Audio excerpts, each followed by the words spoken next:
Hello बच्चों, let's read a given question. The question says two masses m1 and m2 are tied together at the two ends of a light inextensible string that passes over a frictionless pulley.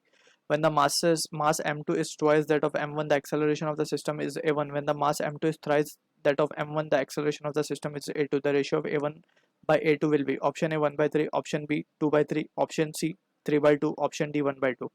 So to understand the question, we need to understand about the concept of Atwood's machine. Simple pulley block system को हम Atwood machine भी बोलते हैं, ठीक है. और Atwood machine में basically we use the concept of string constraint. So that's it. We will discuss the concept along with the question given. तो पहला दो केस बना लेते हैं हम यहाँ पे. फर्स्ट केस जिसमें हमें गिवन है कि m2 is twice of m1. m2 is twice of m1 यानी कि m2 ज़्यादा है. तो यहाँ पे अगर हम ड्रॉ करें स्ट्रक्चर, so m2 अगर ज़्यादा है, so let's suppose this is our m2, this is our m1. तो m2 का मास ज़्यादा है बेसिकली, तो m2 will be have a tendency to move downward और ये एक्सेलरेशन a से नीचे जाएगा. so क्योंकि स्ट्रिंग a के तो कंस्ट्रेंट रिलेशन से वी कैन से कि m1 a से ही ऊपर जाएगा, ठीक है. अब यहाँ से अगर हम एक्सप्रेशंस बना ले, टेंशन दोनों के एफबीडीज बना के लिख सकते हैं, या फिर simply we can use the acceleration की वैल्यू जब हम निकालने चाहेंगे तो हम डायरेक्टली फॉर्मूला लगा सकते हैं. a1 can be written as net driving force upon the total mass. तो ये फॉर्मूला हम डायरेक्टली लगा सकते हैं अगर हमें एक्सेलरेशन ढूंढना हो तो.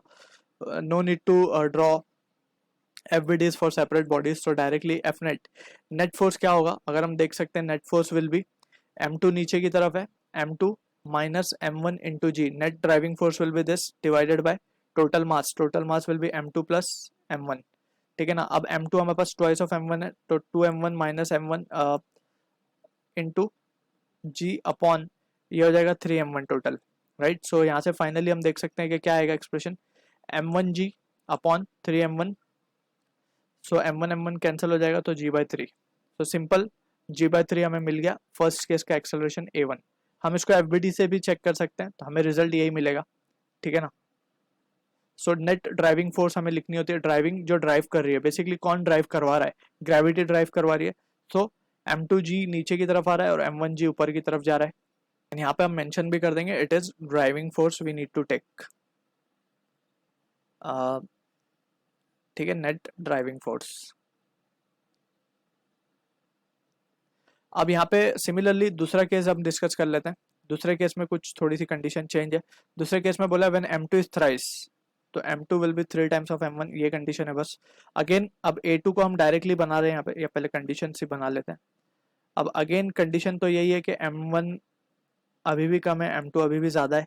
सो m2 will be have a tendency to move in the downward direction. अब एक्सेलरेशन a2 से मूव होगा ये, तो सिमिलरली वी कैन से कि m1 will be having a tendency to move up with acceleration a2, ठीक है. तो again we can say a2 will be equals to net driving force upon total mass.